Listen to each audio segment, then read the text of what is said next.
I set my alarm last night for 5:30 a.m. instead of p.m. So I did get up though. Okay. We're gonna go ahead and call the meeting to order. The Community Police Review Board, Wednesday, August 21st, 2024.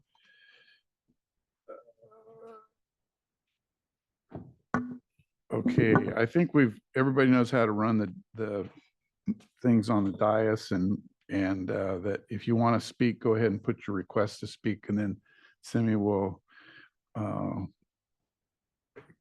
when the last person's finished, she'll tell us who's next on board.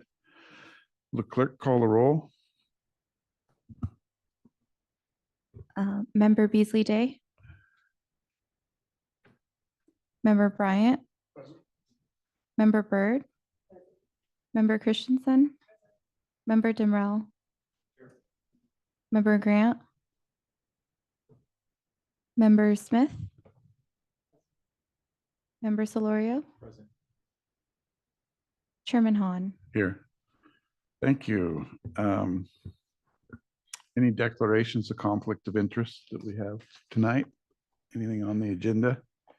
Seeing none, we're going to go to public comment. I think we've gone over this enough over the last few times. It's 3 minutes, and it's anything that's not on the agenda. If it's on the agenda, I'll ask you to wait to go and bring your comments at that point. So anybody have any public comment? Okay, seeing none, we'll move on to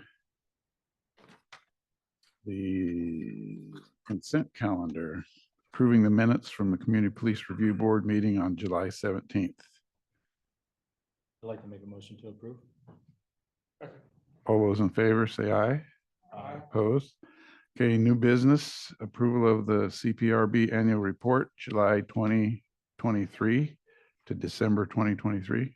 That's a 6-year report, our first one. 6 months. What'd I say? Years. 6 years. Oh, we haven't even been around that long. So we want to have a presentation from the subcommittee, and then we'll go from there. Are you? I'm not sure that where the subcommittee is prepared to just move ahead with what was circulated to the board members last week, unless there's questions or discussion based on the changes or the comments that we tried to include. Okay, that's fair. I'll lead off. I think you did I just told Nico you did a fantastic job I had quite a few comments, and I felt like you handled them properly, and I'm happy with the report. Okay, here. Does anybody else have any comments? I'll echo what you said, Chair Hahn. I think, for the first 6 months of our existence, this report is well reflective of what we've tried to accomplish, and the training that we went through and that sort of thing. I think you did a great job putting this together. I have a comment too. I want to, I think you did a really good job with the report. I particularly like the recommendation that the board recommends that the city permit Zoom participation at the board's monthly meetings, because I think that if we can make it more convenient for the public to participate, that would be good. Okay. Anyone else? Anybody from the public like to make any comments on our report? Okay, seeing none, like to bring it back to the board and ask for a motion. I'll move to accept the report for the first 6 months. Okay, all those in favor say aye. Aye. Opposed? Thank you. Okay, we're going to be taking some items out of order just for better continuity. We're going to do 5A and 5B first, and then we're gonna do 4B second after that. Okay. So,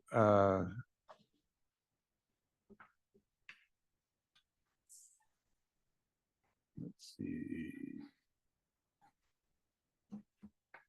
Okay, we're gonna go to 5A, Independent Police Auditor Update.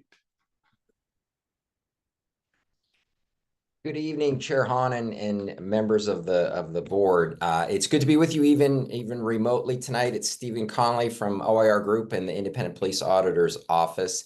I just had couple things. One, first of all, I want to congratulate you for finalizing your report. It's nice to hear the consensus that the committee did a fine job, and I thought the discussion last week was very productive, and I was certainly impressed with it as a first contribution and a first reflection of your first several months. So congratulations on that. I also wanted to take this opportunity to follow up on the NAACP letter that was read into the record last month and circulated in the board. That letter, as you'll recall, was directed to the Independent Police Auditor Office. And it's good to see you tonight, Ms. Bird. And there was some discussion at the meeting about it. And I just wanted to follow up briefly to let you know about some steps that have been taken and some discussion about that item and the concerns raised inside that letter that have happened since the meeting on the 17th. We did meet offline with city staff and with representatives from the police department just to talk about some of the issues that were flagged in the letter and talk about what kind of made the most sense in terms of figuring out a way forward. And I think probably the thing that makes the most sense for me to do tonight is just to preview a little bit of some of the things that are going to be happening that I think are relevant to the requests in the letter and the underlying concerns that it reflects. And so we're going to have some presentations on the agenda this evening, including one by the chief of police that I think are either directly or certainly just a little bit indirectly responsive to the issues that the letter raises. And so I think that an important first step is just to get some more information about some of the data that the department has and some of the ways that this information can be better understood or understood more fully than what we have right now. And then there's also going to be some discussion about options for moving forward and some things that the department wants to drill down on. So after the chief's presentation, there's going to be a discussion of some of your future agenda topics that you've already raised. And as I said, I think many of them really do shed some important light on these issues. So I think that will be a helpful step in the process. And I know there's interest in getting feedback from your board in terms of what makes the most sense and kind of drilling down and figuring out what would be the most efficient and effective way to get some responses to the concerns that were identified in that newspaper article and that were captured in the NAACP letter as well. So again, I certainly welcome any questions that people have, but I kind of want to say stay tuned because as early as tonight's meeting, I think we're going to begin the process of engaging with those issues in ways that I hope will be productive. And thank you. Okay, thank you. Does anybody have any comments? Anybody from the audience have any comments on this? Okay, we're going to move on to the overview of demographics and arrests.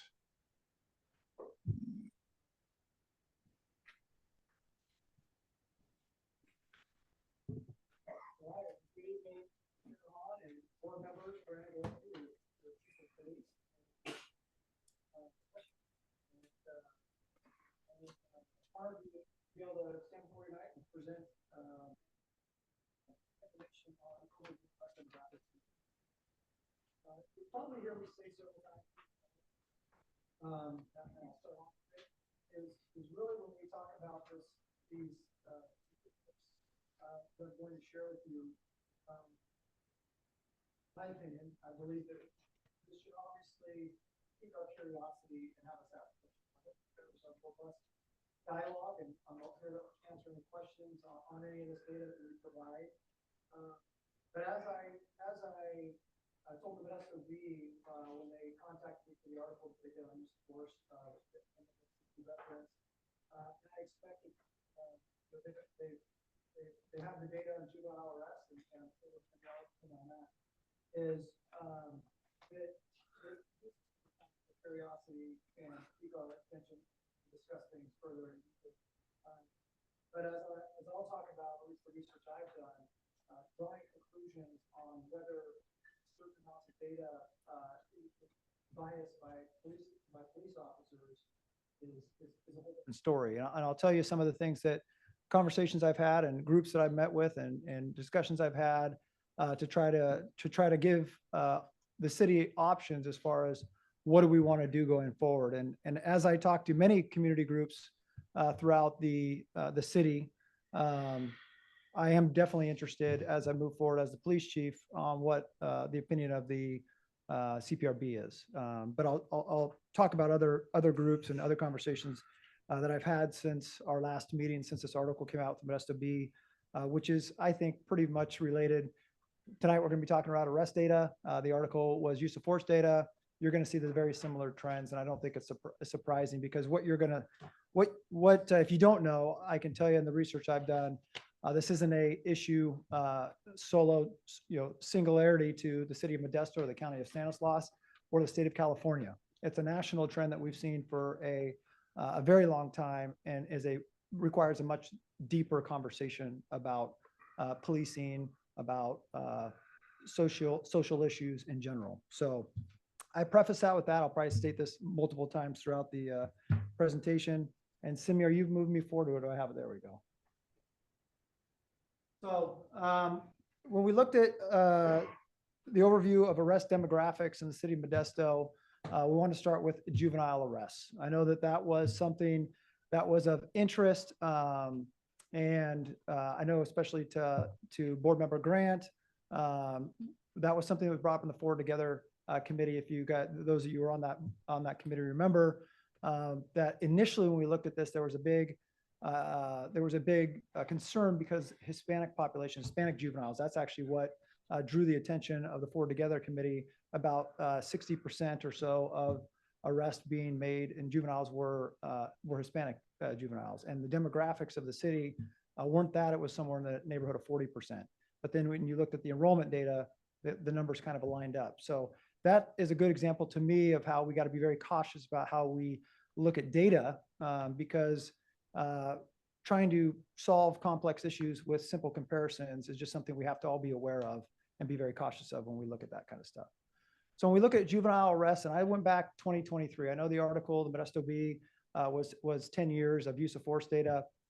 But really wanted to take a snapshot and look at current events, look at 2023 and where we were as far as our arrest data. So here are the statistics that we have, and we compared it to Modesto City Schools enrollment data. So when you look at, and these are juveniles that were booked into jail. You're going to see later on a slide that talks, we separated from bookings and citations. And so there's a difference. To me, when you look at people that are booked into jail, it's usually a lot more serious crimes and a bigger impact on that individual being booked into jail or juvenile hall than it is, receiving a citation and having to show up in court later. So we wanted to separate those two.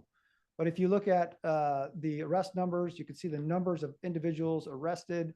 Hispanics, 133, 68.91% of juvenile bookings were Hispanic. White were 13.99. Our Black or African-American community members, 13.47. And then you can see the associated enrollment data on the right side. And so just like use of force data, and again, this article by the Modesto B specifically was calling out the discrepancy or the disparity in the African-American population. You'll see that same thing here, 13% of bookings of juveniles were African-American, whereas 2.4% is the enrollment data at Modesto City Schools. If you look at the other, you can look at the other percentages. I think they align up a lot more, but there is that disparity that you see in that data. When you look at something that, again, and this is in case I forget to say this later, feedback that I'd be interested as the discussion goes on tonight as far as there's endless amounts of data that we can look at and crunch different ways, right? And so one of the things that as the chief, I'm constantly talking to people who have interest in this data is what is it, the problem we're trying to solve for, and what are we trying to get at the root of? Is it police bias? Is it youth activities? What is it? And so I guess I continually ask people that I'm talking to that question when we say, I'd like to see this data or that data, because there's an endless amount of data that we could spend tons of time crunching. What is it that we're trying to get at, so I can help find that data? But one of the things that we thought would be of interest was breaking down when someone was booked, what was the origination of that type of call for service? Was it a dispatched call for service where the police department was dispatched to handle a call, or was it self-initiated activity by the police department? Again, I don't think any of these articles outright said it, but I think the inference or innuendo, some draw from that when you just throw out data is that, again, there's associated police bias with it. And not that this couldn't be police bias. So this is where I talk about, it's all just information. And I caution everybody, even from the police side, to draw any conclusions based on whether it's police bias or not, just based on this type of initial data itself. But if you look at dispatch calls for service, you can see the percentages that were dispatched calls for service versus the self-initiated activity. So, and again, you'll see me, and it's not to discount any type of demographics, but the top three in our community are typically, or the ones that we talk about often are white, Hispanic, and African-American communities. So we add the other ones in there, but there's a lot of very, very small numbers that you'll see these percentages. And I think the ones, at least when I talk to our community members, that people are interested are really those three demographics as far as looking at disparities and comparisons and things like that. So if you look at the dispatch calls for service for Hispanics, or let's go up to the top, Black or African-American is 92.31%, or 25 of the total 26 juveniles booked last year were dispatch calls for service.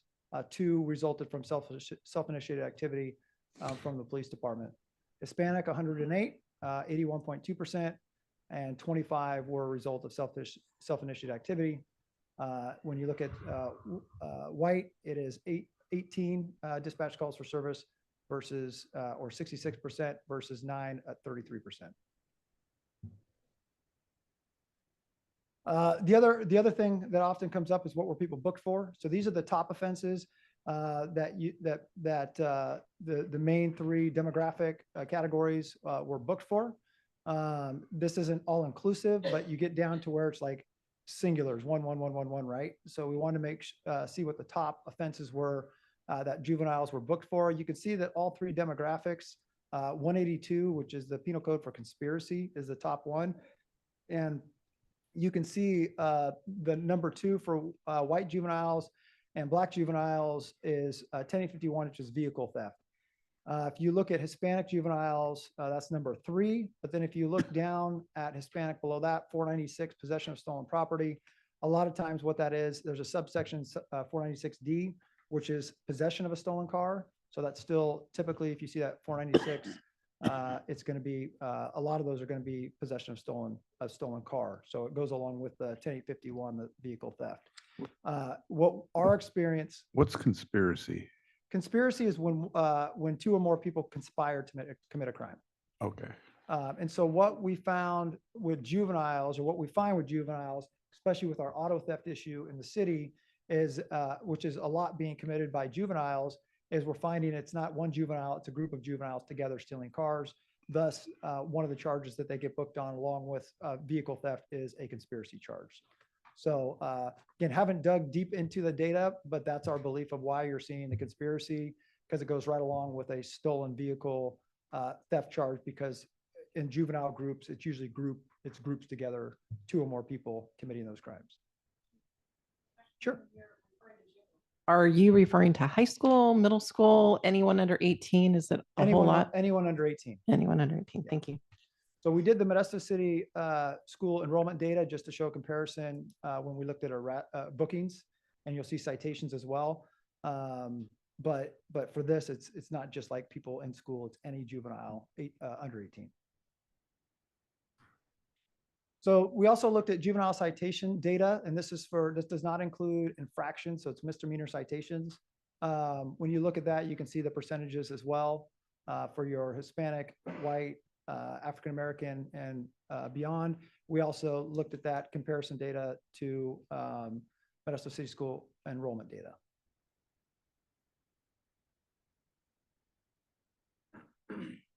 We also looked, yep. So it's saying that there was 182 conspiracies. So if a group of teenagers are walking down the street, what more determines whether they should be stopped or approached? Does it mean something happened in the area or what? So let me, I'll clarify one thing. 182 is the penal code. Okay. If you're looking at Hispanic, 34 juveniles were charged with 182 of the penal code. So it wasn't 182 people. Okay. But conspiracy by itself it's not a primary charge. Conspiracy by itself is typically a charge that is added in addition to another charge. So if an officer arrests somebody for, and what we're seeing here is possess a stolen car. We find often that it's 2, 3, 4 people, juveniles, out in a stolen car. And so we may arrest them for a stolen car because we get behind it, you run the license plate, it's a stolen car. Now we pull them over and you got 4 juveniles in a car. They could be arrested for either possession of a stolen car, which is the 496, or if we can prove that they actually stole the car, then it's the vehicle theft. In addition to that, if there's 2 or more people that conspire to commit that crime, so based on our evidence, we can say it wasn't just the other 3 in the car didn't know it was stolen. They, as a group, knew it was stolen or whatever the case may be. Then the 182 charge would be added onto that charge. Does that make sense? Yeah, it's still kind of subjective though, because one of the things that I hear from youth, especially African-American youth that are walking together in a group or whatever, that they're more likely to get stopped. As a matter of fact, I used to tell my son before he left out the house, remember you're Black. And even though you may be with other people, you're always going to be looked at. Sure. I think what's important to note, because I 100%, I've heard that multiple times from African-American community members, is that when you look at the data, and again, I think any data you look at has to be delved into more, right? But if you look at more likely to be stopped, and like you talked about subjective, I can look at the data here just to say that when you look at the origination of the booking or the origination of the citation, if you look at African Americans, 92% of the time, it wasn't a self-initiated activity by a police officer to stop somebody. It was a dispatched call for service from the community to respond to that incident. Does that make sense? And the same thing with juvenile citation data, which is this slide. If you look at that, not that one, the next one. If you look for African Americans specifically, 89.47 of the time for that African American juveniles received a citation, almost 90% of the time it was a dispatch call for service, not a self-initiated activity. So of the 17 juvenile African Americans that received citations last year, only 2 of those were due to self-initiated activity. Does that make sense? Now, what I will preface that with is, because I can't talk out one side of my mouth and not the other, right, is that it doesn't mean just because there's a dispatch call for service that there could not be bias in the way that they treated or interacted with whatever demographic it is. So I say that as data that we should all be curious about, but I caution us all the time to draw inferences without more data, if that makes sense. But the perception that you're talking about, I think is a very, very common perception that I've heard throughout my whole career, especially from our minority community members. Right, because sometimes it's true because of the biases of people in the neighborhood or whatever. They see a few African-American males and automatically they feel threatened. Which I think will be a good point at the end of this presentation, as far as information that I'm curious on what you guys think as far as where do we go from here, which I think is kind of reflected in the letter that you sent, as well as conversations that we've had, even talking about youth engagement and Mhm. investing more in activities and things like that. Quick question. Sure. On slide 5, the juvenile booking offenses, are these numbers do they correlate with the past slides of origination of booking and booking, booking with MCS data? Because when I look at these juvenile booking offenses numbers, I believe it's 34 for the Black juveniles and 26. it says like 26 on the juvenile booking. So are those numbers, were these numbers? Yeah, they're a little off. Yeah, I added them up and I believe they're a little off. I don't know if that was just a small error or. Yeah, Lieutenant Clyber can, First of all, when we look at the juvenile booking offenses, these are just the top 5. So there's other numbers below that. Okay. And the other thing is these are the offenses. A person who's arrested could be arrested for more than one thing, Okay. more than one charge. So like conspiracy, when I put this together, I actually considered taking it out because it does confuse things, I think, a little bit, but I also didn't want to change any of the numbers because you're never going to be arrested for conspiracy and just that, right? There has to be another crime attached to it. So you'll have vehicle theft with conspiracy. So one juvenile is arrested for 2 offenses. So yeah, those aren't going to add up. Okay. does that make sense? Yes. Okay, go ahead. I do have a question as well. For origin of citation incident, so that's slide 7. The self-initiated activity. So you said earlier that's by a police officer stopping someone? Yes. Okay. So my question is, in Hispanics, it's pretty high, at 43% being self-initiated activity. So I was just kind of curious on what that could possibly be. What were they seeing that they stopped them for, things like that? Yeah, and we don't have that data. So what we did is we put down the breakdown to look at the percentage. So I think this is a slide that you're referring to, correct? Yes. Okay. So yeah, we didn't dig into this data because it would be a lot of work to look into the data because you really have to look at every incident to Mhm. see what each individual one was, to see if you could group them or have percentages.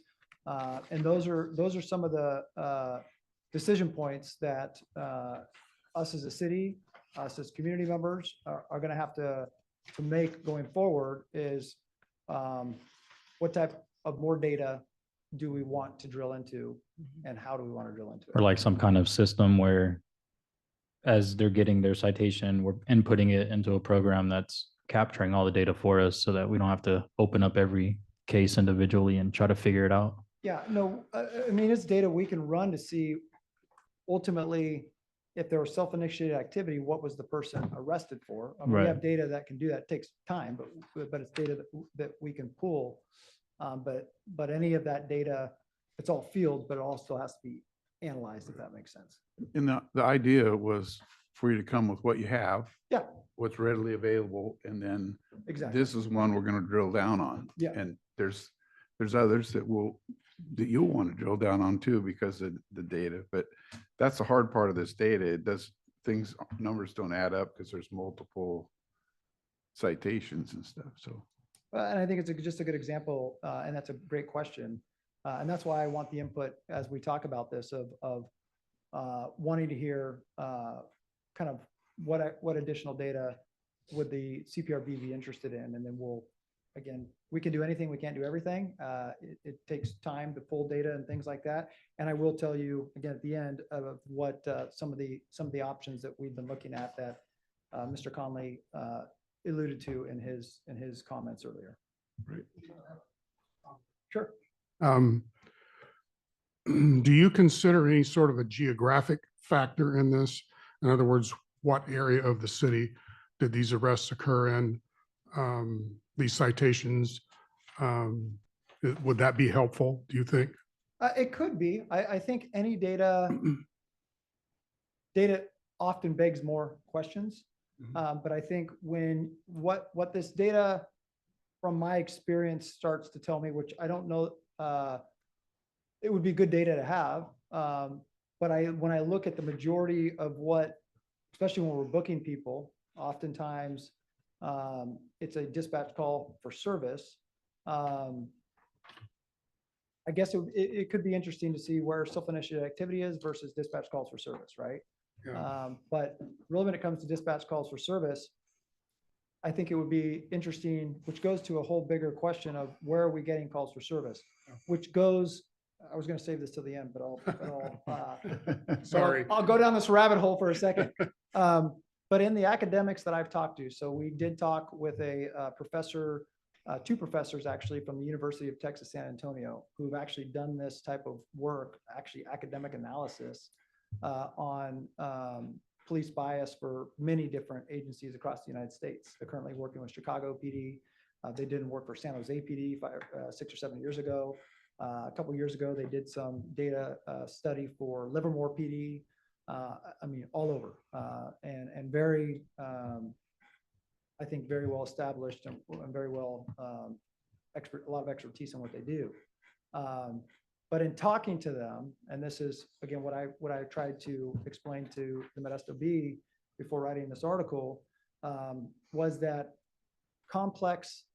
simple solutions like census data compared to anything to draw a conclusion about police bias, which I think is ultimately what we're trying to talk about here a little bit, is very dangerous to do, because it could definitely, as we saw happen, draw up some big concerns with our African-American community in this case, and rightfully so, but with kind of gaslighting the issue without any real data behind it.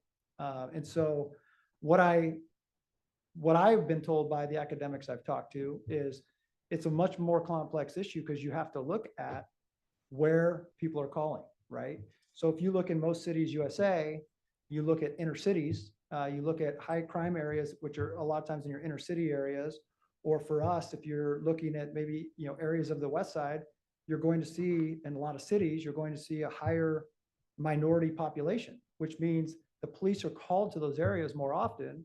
So the chances of a minority community member interacting with the police are a lot higher, because the police are called to those areas more frequently, if that makes sense.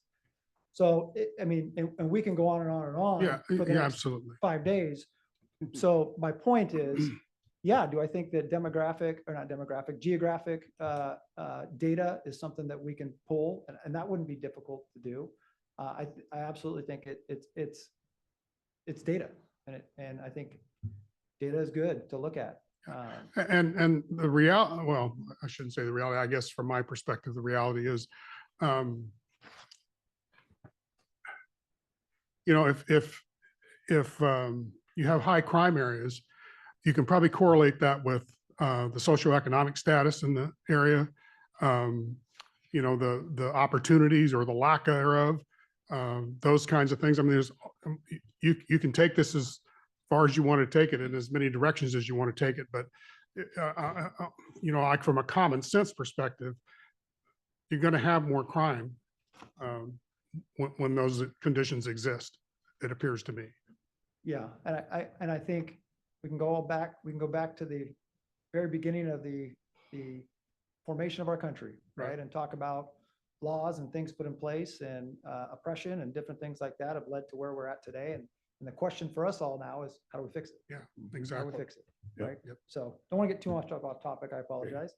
All right. This is good stuff. I enjoy talking about this stuff. So, we got a hand up. I do have one question.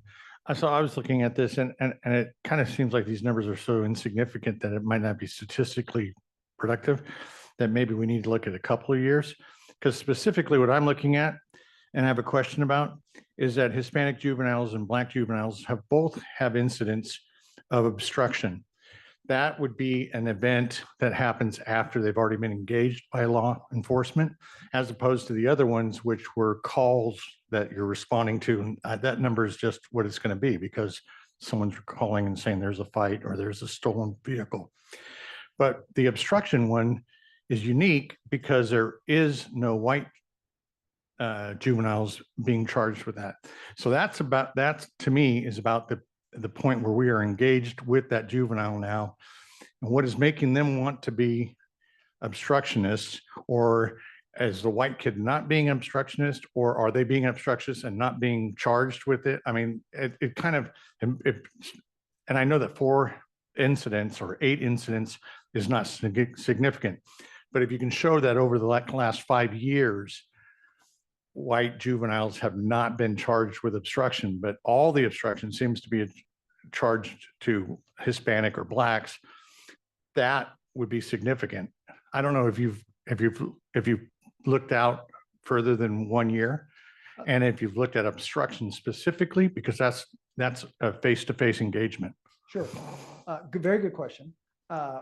We have not gone back further than this 1 year of data for this presentation or even further analysis. To your point, I don't know the answer to that. And Brian can correct me if I'm wrong. We did the top offenses. Was there one white juvenile or two white juveniles? I'm not sure exactly where our analysts, at some point we had to say, here's the top offenses, right? Over the last 3 years, we could pull that data. But I would then say that we would probably need to look at it, and it's not a lot, it's not huge numbers like we're talking about. Right. But really then you need to look, and you kind of hit the nail on the head, my opinion.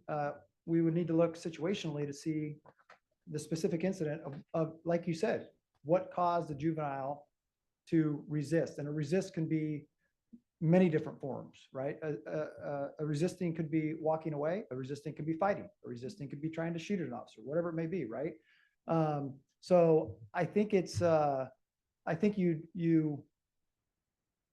data would be important. And again, that helps beg more questions. If the case was over the last 3 years, no white juveniles were booked for 148, the obstruction charge. Yeah, does that beg, then maybe we should dig into that data? Yeah. And so that's part of what we're looking at is what rabbit holes do we want to go down? And we're happy to, and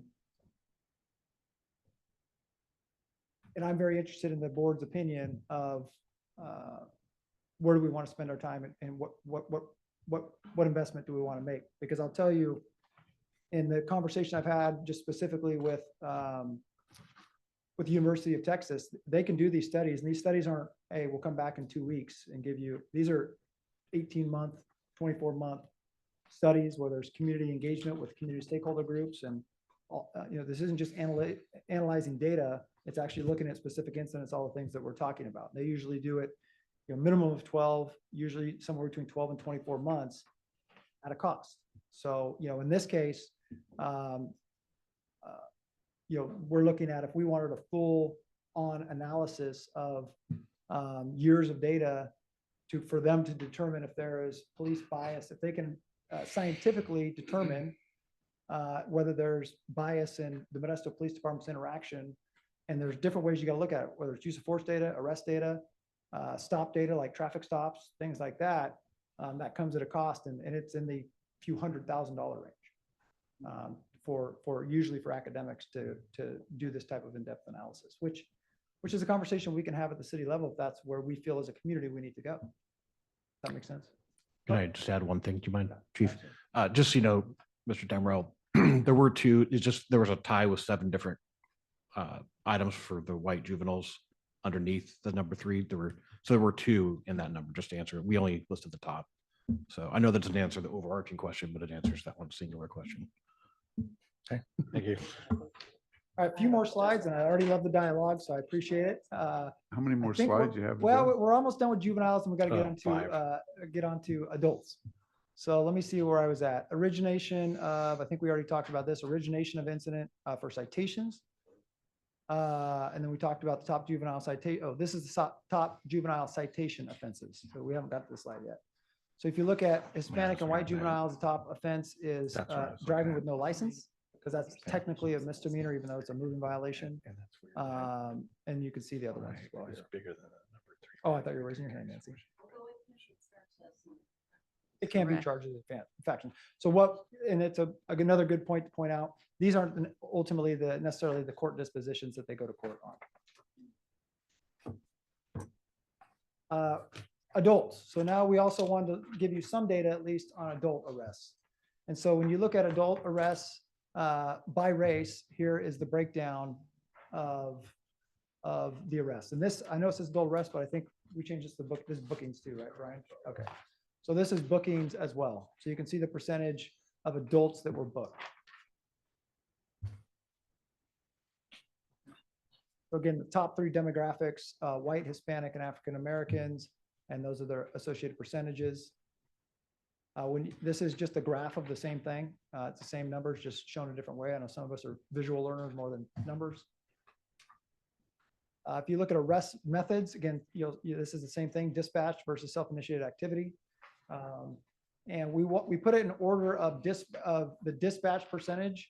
So that's why you'll see, you got to kind of look around, but we wanted to have some organized order to this. So even though Native Hawaiian, I think it is, unknown, Asian are very small numbers, and it's the 100%. If you get down to about middle of the, little less than middle of the screen, Hispanics, 61.96% were dispatch calls for service, 38% were self-initiated activity, and African American population, and a couple underneath that is our white population.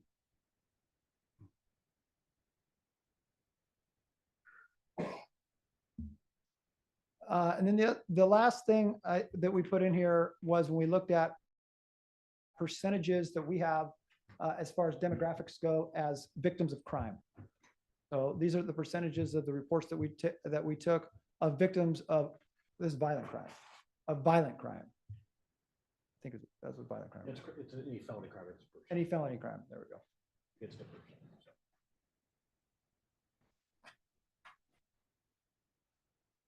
So that is the end of the presentation. And now I wanted to be able to answer any questions. A couple things that I'll just throw out there is, and I already talked about it a little bit earlier, but this is one of the Community Police Review Board is one of the boards in the city and stakeholder groups that when I make decisions about how I'm going to run this police department, I take your guys's advice or your suggestions extremely seriously. But I'm also, as I hope you would expect, involved in a lot of other community groups and making sure that I'm reaching out to other people just beyond these chambers to make sure that we're having this communication, and so I can get a full picture of what, because as we see, not the entire community shows up here, and so we got to be part of different groups. As many of you are aware, I think some of you may be a part of, I'm also part of a group called Project Resolve that meets quarterly. I think we're actually meeting every other month now. And it's a group of diverse community members who have these conversations. So even our last Project Resolve meeting, I've began talking with the CEO of the Youth Empowerment Program, as well as one of our Hispanic stakeholders. And we're going to be engaged in conversation.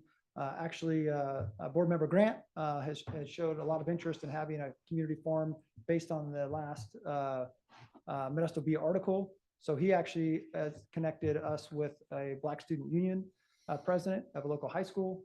And so we're going to be convening and having conversations as well about this exact same topic and where we believe that we should go as far as where we put our time and effort in looking at stuff. And so that's just a few things that we've been doing along with talking about an in-depth study, because our analysts can spend time doing stuff, but as you can see already, hopefully you can see already, we can get data ad nauseum. But really, what my concern is I can get data all day long, but there's always going to be multiple questions after that. And if I convened a study that said that there was no police bias by academics somewhere, is that going to move the needle? Does that change people's perceptions? I don't know that it does. Maybe it does. I don't know. Or if it says there was police bias, what does that mean? And so I think those are conversations I'm interested in hearing your guys' feedback on. And kind of what I alluded to at the beginning is I think this is a much bigger issue than just the city of Modesto, the county of Stanislaus, the state of California. It's a national issue. And so it's a very complex, very, very complex issue that absolutely we should be part of and should take seriously in our community. But as even board member Byrd has talked about, I don't think we should get so lost in data that we don't think of how are we also providing our youth, because we know that our youth at a very young age getting into the criminal justice system, things like that, can really dictate the path and the trajectory of the rest of their lives. And so some data I just wanted to share with you is some of the things that we're doing to try to make sure when we talk about juvenile arrests, I'm sure I have data that you have questions about, but we have through a grant called a CalVIP, and it's geared towards reducing violence. And we had to pick an area of town, which we picked the west side of Modesto.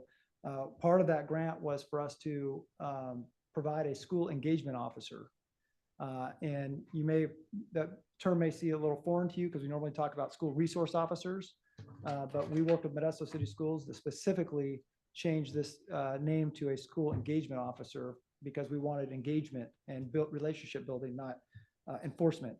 And when you look at Mark Twain Junior High School last year, since our SEO is what we call them, was there, and I'm not saying this was all due to the SEO because Modesto City Schools is doing a great job with what they're doing as well.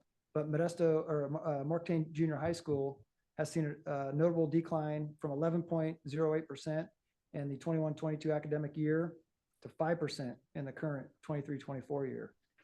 Total incidents have decreased with juveniles from 60% 2021 to now, which this was a few months ago, encompassing both classroom incidents and physical altercations.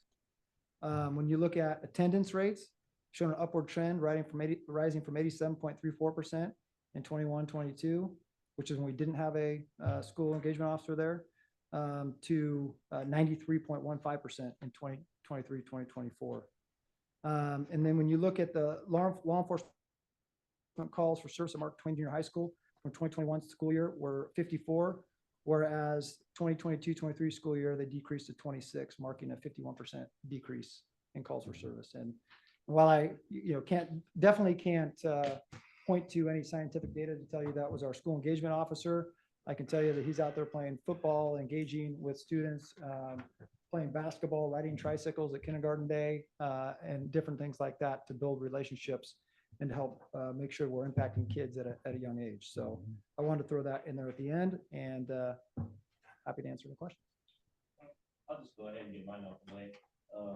Is it possible that we can get like member Damrell said that we can actually get some more data from like maybe 3 or 4 years just to see the upward, like, see trends and stuff like that when it comes to data. And then also, do we get emails already from Project Resolve? As far as attendance? Yes, like the quarterly meetings and et cetera, because I do believe that we need to have somebody present there from this board at those meetings too. So I think it would be good for us to have some communication there and some correspondence with that. Yep. And then. So Kate Trumpeter is the facilitator of that. Okay. And so I can speak with her. I know a lot of you guys know her, and can talk about getting somebody on as part of that group. Mm-hmm. And then also with those statistics, with the first statistic you said with Mark Twain about 11 to 5%. I'm not necessarily sure, but is that in part due to certain kids not being at that school anymore and they're transferred out, and that's why some of those numbers are lower? Or is it because some of those kids kind of like, became better stewards and everything like that? I think that's very important to know too, because if you have kids that went to that school that were, maybe not as productive and they got transferred out to another school, then yes, those numbers would actually be a little bit lower. So I just want to know if those kids, were expelled or transferred out, or are they still in that school district? And that's all I have for today until. Yeah, and I don't have that data. That would be something we'd have to get together with Modesto City Schools. And again, what I want to preface this with is I definitely taking notes for your guys' request. I can't promise you that we're going to bring back all the data that you asked for, but I'm definitely taking notes on it. Hello. Okay. The school engagement officer, is he just assigned to Mark Twain Junior High? No, he's assigned to 4 or 5 different schools over on the west side of Modesto because that's our target area. So he splits his time between the different schools. And I can send an email on which schools those are. Okay. And do we have any, I guess, data for them? Why Mark Twain? That's the only junior high, right? That is. And the other 4 or whatever are elementary? I believe they are. But this is, again, we get this data from Modesto City Schools, and this is the first data that we got from them. So Okay. we can inquire. I don't know if they have the data on the other schools yet, but we can inquire.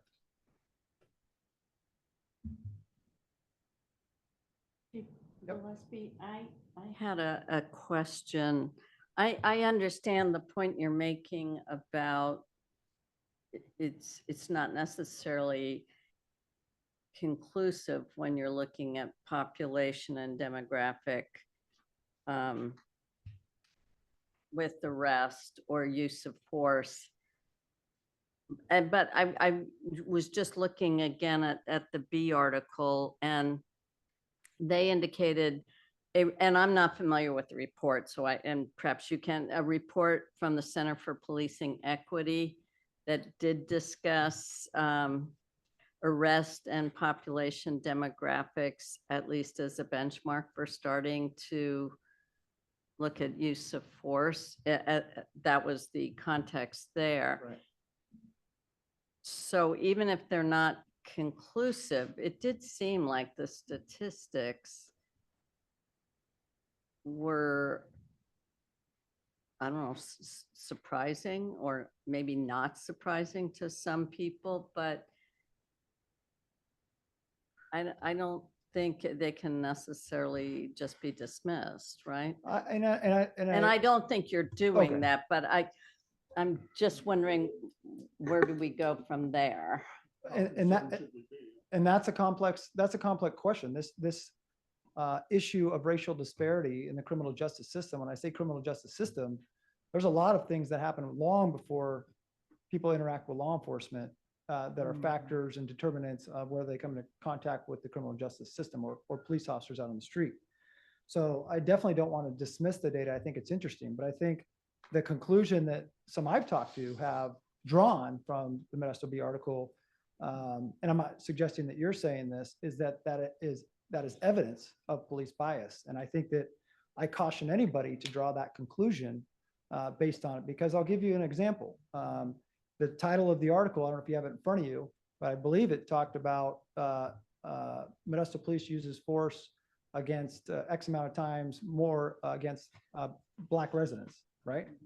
Well, last year in 2023, we had of our 192 uses of force, 29 of those were against Black or African-American suspects, which was 15.1%. 23 of those were dispatched calls for service, and 6 of those were on view, which was, or self-initiated activity. What was interesting when I had Brian, Lieutenant Kleiber, pull some of the data, don't quote me on the number, but I believe it was 11. 11 are not residents of the city of Modesto. That's a big discrepancy when you want to talk about percentages and you're using city of Modesto census data to say that this percentage, 15.1%, say in this particular year, is this discrepancy when 11 of those, over a third of those, don't even live in the city of Modesto. Does that make sense? And so that to me is a perfect example of why data should be data. Data should absolutely raise our curiosity and raise our concerns, and we shouldn't dismiss it.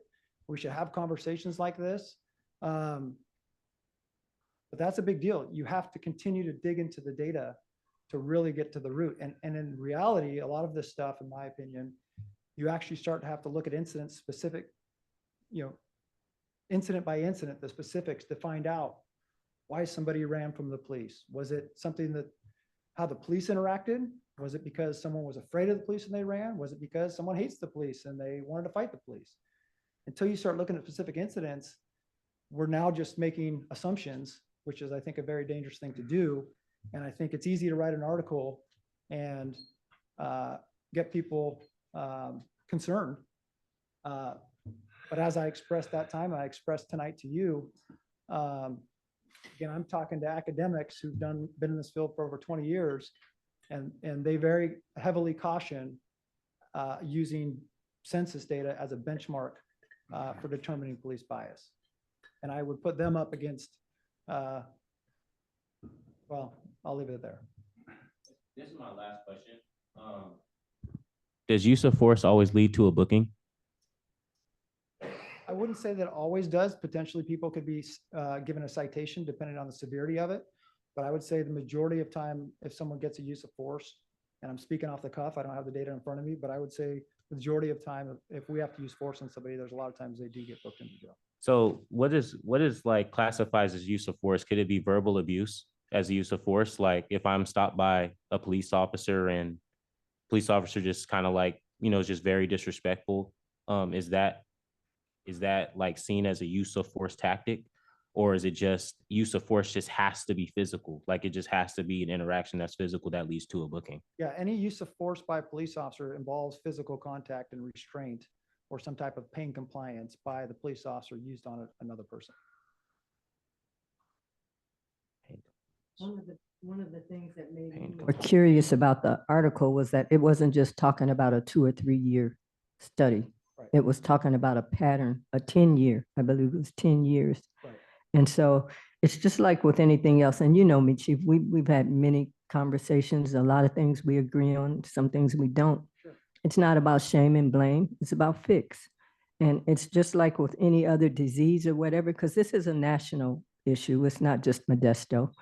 You got to get to the root cause of that, whether it's thinking, whether it's bias on either part or whatever. It's hard to fix something if you don't really get to the root cause of it. And maybe some of the issues in Modesto are different than a bigger city like Chicago or New York or something like that. And I do think that just reading the data alone is not enough information. And so because this has existed over 10 years or so, I do think it's worth, taking a deeper dive into looking into it. Yeah. And to that end, I guess what I'm looking for, because we could come back every month and provide data on geographic data, and I can provide, let me take some other stuff that I took and some other data that will be suggested up here tonight. I think for me, I'm curious because I think a lot of this data that my analysts will be able to pull will just lead to more questions, right? And so part of what maybe the conversation here is tonight, and I'll continue to have conversation with other community stakeholder groups, obviously in the city manager's office and city council as well, is, do we want to undertake this type of study that we're talking about, which obviously would be a significant cost to the city of Modesto, in hopes of achieving whatever the outcome is. Well, this is where I was hoping the auditors could at least give us some direction on what are the kind of things we should be looking for.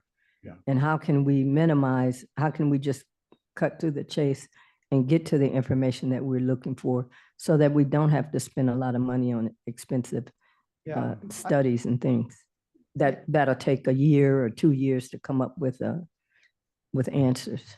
Yeah, I think my only concern, and just this is myself, again, my opinion, is that my only concern with gathering some subset of data is if we're going to talk about police bias, I really want it to be backed up with some type of science. And what I would not be a fan of is to have anybody come in and pull data and then give kind of innuendo or assumptions based on data. I would really want, and there's people who've done this for years, and it doesn't even have to be University of Texas, it could be whoever.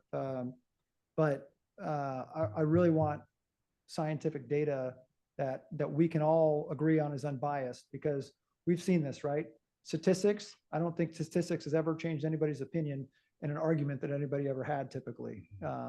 And so I would want it to be scientifically based, because my fear is, and I won't speak for OIR, is that if it's just pulling subsets of certain data over a 10-year period, just like the Modesto B got, I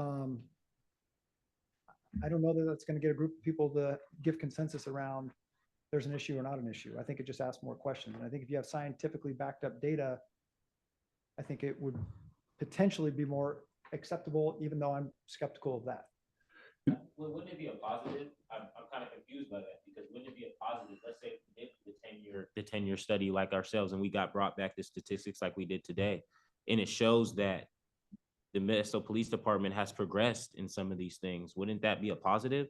I'm very confused as to why, is it like we just know what the statistics are going to be already and we just prematurely already know what's going to happen and that's what we're assuming? Or is it the fact that because I see it as a positive, possibly, if we see that the use of force from African Americans for the last 10 years is equated to the value of the population and the density of our area, then I believe that that would be a positive rather than be a negative in assumptions. And I don't think anybody from this board or even the community would even argue that that's not a problem. But I don't understand how it would be a negative part for us to do that and build in assumptions and stuff. Well, and I'm not saying it's negative. I'm saying my opinion would be, if we're going to go do this, my opinion is that we go all in, that we do a full scientific backed study and not ask OIR. Again, won't speak for them, but I don't think they have the expertise. This is not in their wheelhouse to do a scientific study of police bias and data. Oh, no, I was just asking because didn't we get the statistics from you guys? Yeah. So, wouldn't we get the 10-year statistics from the Modesto Police Department and then we would review it? Or it sounds like OIR would audit it, but I was just kind of thinking that you guys would provide us the data and then. Well, I guess we already have the data. The data in the Modesto B was pulled from our annual reports that we presented. So we have 10 years of use of force data already. So, but what I'm saying is it's compared to census data, which I don't believe is a sound benchmark, and academics will tell you that.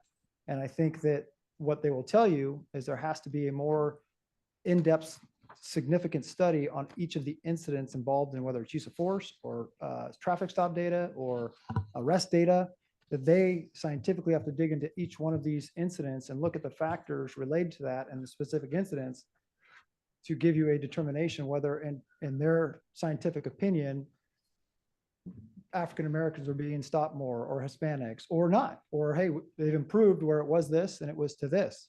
That is, I don't believe in the wheelhouse of any, it's not in the wheelhouse of my analysts. It would be, from all the research I've done, academics at a university type of thing, or people who specialize in this would be the ones who would do this, and that comes at a cost. I think that for me, it's the data was only good enough to get me to the spot where I know what it is we need to do to fix. Because even if we did this study and the police department was deemed as 100% unbiased, that doesn't end the story. It's still, there's issues that need to be dealt with to help people not have engagement with the law. And I'll give you an example of something that's unrelated, but it's the way we approach problems in our country. Third grade reading level is a big deal when it comes to setting how many jail beds there are going to be and all that. And then, so I was with a group and they said, well, let's do a program to get kids reading in the third grade, which is a great idea. But the real issue is the parents aren't reading to their children. And that's really where the parents or the significant people in their lives are giving them the ability to read, as opposed to just being able to read at that level. And I'm a real advocate of getting to the base issue and trying to do it there. It's really hard though. I mean, because we're talking about helping people, and there's a lot of work that's going on right now with respect to family strengthening in our community, that the more we do of that, I think we'll see better results in what we're talking about with this. So, and the data, we can talk about it all day long and come up with it. We're better than 90% of the police departments in Modesto because we don't have something going on. But it really, how do we turn the needle for folks? It's not just what the police department does, and it's what we all do as a community, and we need to change our community. And that's what a lot of what I know what's going to be talked about in the future is about what do we do and how can we do that better. And the proof of that is that officer that is on those campuses. That one little thing has changed. Now, how much it's changed, we may never know, but it does make a difference. So that's, I think if we do all this mining of data and come up with here's where we rate with all the other communities, that's not enough, because that doesn't really get to the base of the socioeconomic demographics and all that go on with that, and parental involvement and all those things. So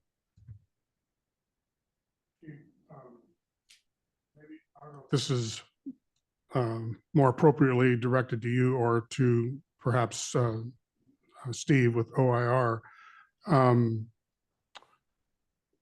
With the departments that they interact with, I'd be interested to know whether any of them have initiated a study like you're talking about with academics, and if so, what was the result and what sort of an impact did it have on their communities? Steve, can you comment on that? Yes, I can. Thank you for the question. So I can tell you that this has been a recent issue in one of the cities that we work closely with, and that's Palo Alto. And they based their decision to try to do a kind of a deeper dive into these kinds of numbers based on the first results of their Racial and Identity Profiling Act data collection. And I know that we'll talk a little bit more about that. That's state legislation that imposed new obligations on police agencies all over the state to capture data and submit it in order to, again, address some of these issues and try to get some numbers that would help guide policy change and maybe some reform. Anyway, the Palo Alto got its first batch of numbers a year or two ago and made the decision to do what the chief was suggesting. They hired a group out of the Midwest that is comprised of academics and has done this kind of work before. And I can confirm, I mean, it's a work in progress, but I can confirm what the chief was saying just about the scope of it and the length of time that is involved. And obviously there's a certain amount of expense involved as well. So that's the only agency that we're working with right now that is undertaking this kind of thing. There are some previously published efforts from other agencies, other jurisdictions, and I think the chief alluded to a couple of them already. So some of that work has already been out there, but it does tend to be a fairly substantial undertaking. is it possible to find out what, I think the question is more, what did they do with it?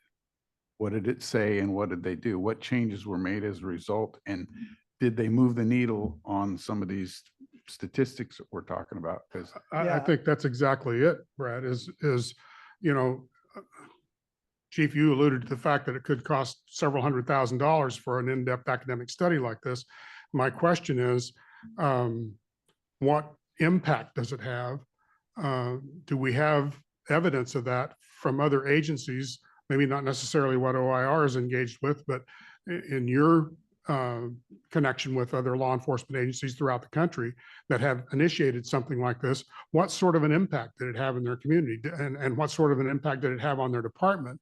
You know, was it cost effective, I guess is what I'm getting at. Yeah, I can only, I have spoke to the chief of Livermore because that's how I was referred to the University of Texas professors.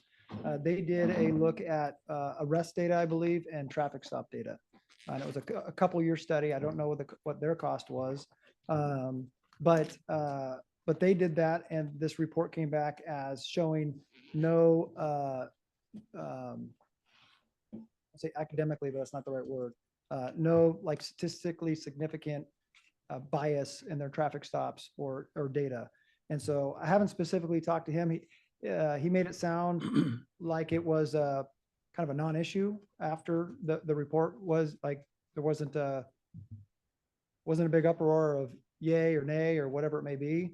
And I guess that's what I'm looking at too, because what I come down to is I understand that we're a bigger city, much bigger city than Livermore.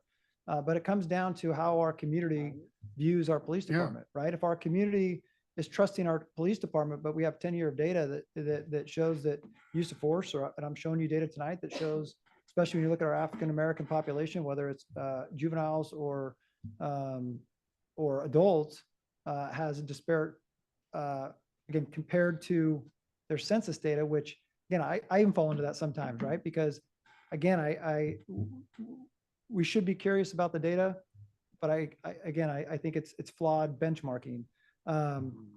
Where do we go? I guess that's the question I'm trying to get. If we believe that our police department is going the right way, we have to focus on relationships.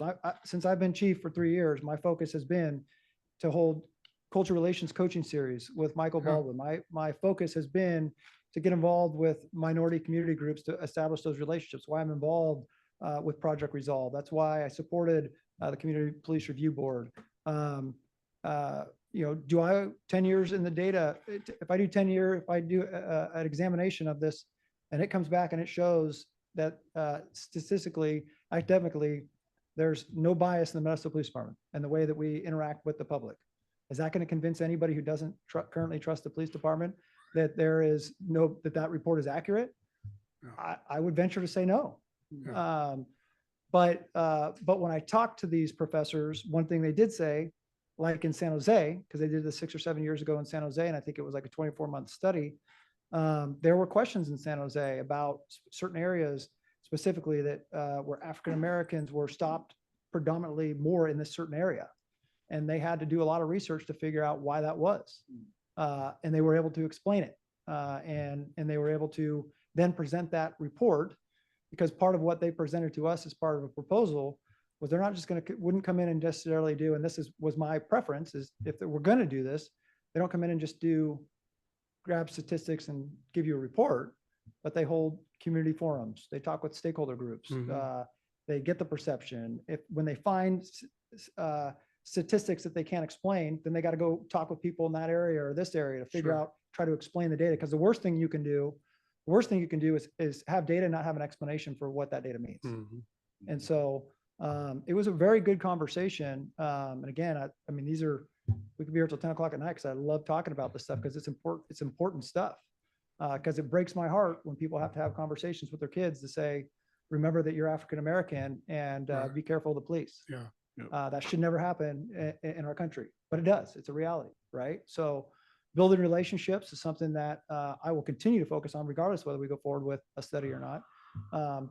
But a couple $100,000 is a significant amount of city money that, but if we feel that that's what we need to do to gain as a community, to either maintain, continue, improve as a police department, then it's definitely something I'll take into consideration. Well, that's why I guess I phrased my comments the way I did, is if there are other, and obviously there are other law enforcement agencies that have gone through this exercise with academics.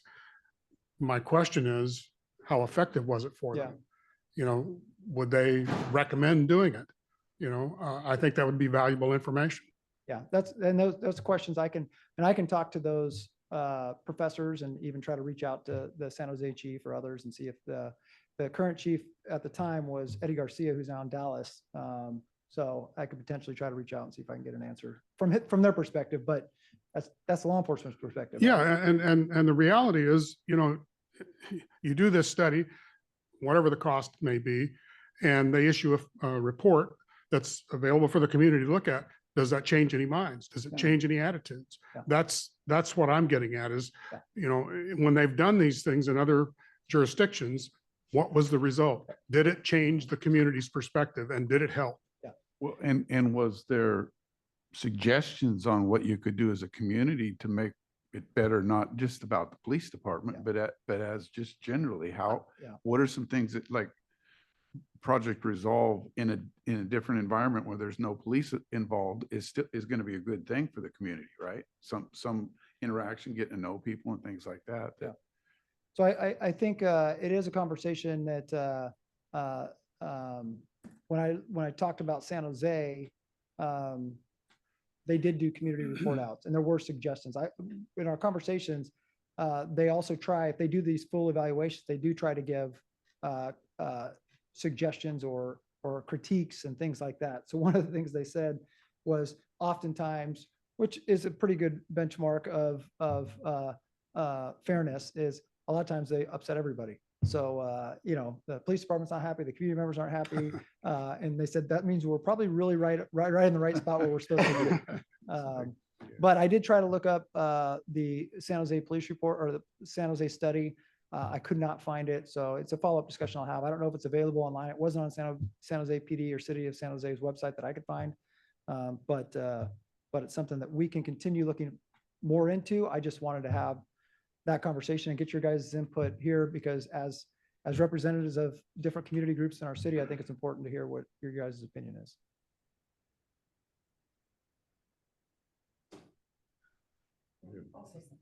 Hold on one second. Sorry. Real quick. So kind of bring it back to the data real quick. Juvenile citation offenses. I was wondering if you can kind of get some more in-depth information, data on that for the driving with no license, like possible ages, where they were going, the time of day, things like that. Personally, just from my background, Hispanics kind of forced to drive a little young. You know, we have things that we just started driving young. I mean, I started driving at like 15, got my permit at 15 and a half, things like that. But just those things are curious if they're driving to school, where they're driving to, that you guys pulled them over, things like that. Yeah, what was the first part of that? You said time of day or age? Yeah, You said like ages. You said ages. ages and then time of day, you know, were they driving to school, to work at 15 and a half? You know, what were they doing? I think that was just the only big thing I had. Oh, and then the geographical data that we were talking about, if you can possibly, with that data, bring back like the services in that area. You know, if there's high crime in a certain area, what kind of services is the city offering? Is the police department doing for the community in that area? That's a lot, but I'll take it down. Thank you.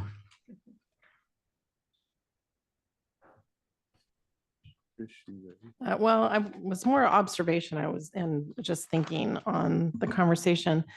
I think it was worthwhile, at least for me, to see not one number put together, but the difference between dispatch for service versus self-initiated by the department. Those numbers are vastly different. And in a way, it was eye-opening for me. And I think although the focus of the conversation and how this came into our conversation was on the police department, but it also highlights that whether it be bias or opinion or perspective, human nature has all of that wrapped into it as well. So if the community is calling and there's a disparity there, messaging and, you know, how do we engage at that level? I'm not going to say I'm in support or against doing a data analysis like you're referring to, but 2 years from now, we're not going to hit pause and do nothing about the circumstances until that's done in 2 years, or we're not moving the needle. So there has to be focus and energy around the reality that we're dealing with also, which although it's not just Modesto in our county, it's a nationwide trend, we have an opportunity to make a difference while some of those types of data collections taking place. I don't have the answer either, but there's some effort that could be done there. I think just talking about it, helping. I think especially in terms of building trust, because there was June where Lieutenant Kleiber had presented a report to us on 2023 use of force statistics. And then it was July and you know, some of the, I don't think we're taking a deep enough dive because, you know, a month or two later, then we read this article in the B and I was wondering, well, why are we learning this from the B and not here as part of our reports coming? But again, talking about it and just, I'm not for spending a whole bunch of money on studies and stuff like that. That money could be used on providing activities for kids. But I do think that it needs more, and I don't like using the word investigation. That's why I use the word analysis. I think that it needs to be looked into a little bit more. And maybe we can just, no use in reinventing the wheel, just take a look at some of the other models and some of the other studies that have been done and pull some of those reports, and maybe we can look at those and kind of do our own little thing. And I also thought that this was also part of the role, which is why I had asked for a copy of the job description of the auditors so that we can get a better understanding of their scope of work and exactly what they're supposed to be doing. Because if they're working for the community too, I think that they could kind of help us navigate through this. I think this has been a great part of the meeting because we're going to be getting a lot of this next week, next month, and the next 2 months, and leading up to maybe a conclusion of what we think ought to be done. And what areas we want to focus in on and hone in on. And like I already suggested, for me, it's more about not how many traffic stops, but how are we going to help people change the way they think about the police department and obeying the law and going to school and things like that. So just it may seem a little bit disjointed, but I think that's the way we're going to determine what it is we actually want to drill down on and get some more information on. Does anybody from the public have any comments on this? Seeing none, thank you very much, Chief. Yeah, and I think the last thing I'll say is I've taken notes. I'm sure I'll get some notes from the city manager's office as well. And I will talk with our analysts to see what data. It doesn't necessarily have to be here. I can share that with you guys via the city manager's office too as I get it. But I will look into this data and see what kind of extent it is to get some of that data. So I really appreciate the dialogue and your guys' input. I really do. Thank you. Thank you. Fair enough. Okay, now we're going to go to 4B, which is the review and approval of topics. Scotty? Thank you, Mr. Chair and members of the board. So at the last meeting, we discussed some potential topics for the next 4 months.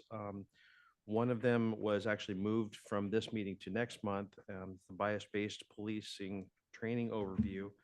And then also adding Racial and Identity Profiling Act, AB 953, in working with the police chief and Stephen Connolly, felt that it was a good exercise to provide some additional education into the data that is provided, or I'm sorry, that is collected, the reasons behind it, the validity and value of the data.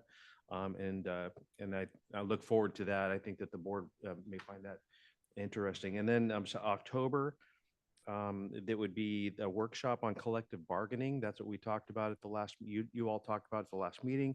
So right now we have that tentatively scheduled for October. And November and December are open. And now I'm going to make a recommendation to you, and that is that we kind of leave it open right now, because the next 2 months you're going to be getting information that's going to be provided to you that may lead to some other things based on the conversation that you just had, for example. So that's my recommendation, and I turn it over to you, Mr. Chair. Okay. So everybody, we have to move on that, but we have to make a motion on that. But anybody have any questions or comments about that? Okay with leaving the 2 open so we can be flexible? Mr. Chair, I'm sorry. I meant to also include that the NACOL conference is actually going to be during that week. So I believe that 2 of the board members, Mr. Solorio and Ms. Beasley Day, would be at the NACOL conference, and several of us will be there as well. So you still may have a quorum, but some of us may not be here. I know that Simi and I wouldn't be here, for example. So we may want to discuss that. We can certainly discuss that more at the September meeting. Okay. And we can look into a possibility of doing a special meeting that is in between. What is the date for the NACO conference? That is that right there. Thank you. So the October meeting, discuss collective bargaining, we're going to have a couple of members absent. Well, if it's done on the day that the conference, that several members will be at the conference. But like I was saying, we could look into scheduling a special meeting, canceling the other one, so that that we can accommodate the conference, but also those that are attending the conference don't miss out on that Yeah, opportunity. well, and I don't see that personally as time sensitive either. So if we push that on to one of the other Yeah, months. November as well. That might, I Could think be. that would be good because that's a really important item. Okay. Also that, I sent an email out today to all the members of the board. And Scotty and I had a pleasant conversation about this yesterday. I had asked months ago about the reasoning for not posting the memorandum of understanding between MPOA and the city on the city's website. And I'm pleased to announce that effective the Tuesday of this week, the 20th of August, that MOU is now available on the city's website. And Scotty and I had a discussion about this yesterday, and I'm disappointed that it took 14 months or almost 14 months for that to be posted on the city's website. I don't think that helps instill any sort of confidence and transparency and that sort of thing from the community's perspective. So Scotty has assured me that that will be corrected in the future. So, We're working toward that. Thank you. yeah. Okay, so does anybody from the audience have any comments about our agenda for the future? Seeing none, bring it back for a motion if everyone's in agreement. All those in favor? Aye, opposed? Okay, now we move into number 6, board comments and reports. Policy goal number 8, review the use of force policy to minimize likelihood of death resulting from use of force. Goal number 8, do we have any report on that? We don't. We don't. We haven't met recently. No, 2 of us were on the subcommittee on the annual report. And Yeah, we no, that's hope fine. to meet next week. Policy goal number 1, improve relations between the community and the department. For me. There we go. Yeah, our group is still doing our outreach. We are reaching out to Sergeant Dodge to request an opportunity to shadow him for some of the things that he's doing with the school and his outreach engagement to get on his calendar now that school has resumed. We have updated ourselves on our current clergy council and their involvement with MPD. We do plan to follow up and possibly be able to shadow one of their meetings to get a greater understanding and see how they are connecting with the community. So that's where we are right now. Thank you. Policy goal number 3, reduce youth arrest, particularly among Latino youth. Okay, so we started out talking to some of the staff that work with youth at juvenile hall and other places to try to get an idea from them, again, about what they felt it would take to reduce youth arrest. And then we moved on to talking to some of the youth. Many of them indicated activities and more to do. So now we're moving toward how to get some of these new things and ideas financed. So the city Scotty was good enough to get us a copy of how the city budget is broken down. And we haven't had a chance to really look at it thoroughly, but it will give us an idea at least of what the city is doing. Because, it always boils back down to the money. So it's like, that's where we're at now, looking for the money. Okay, so we've already done number 7. And so the next thing is adjournment. So I appreciate everybody coming and see you next month.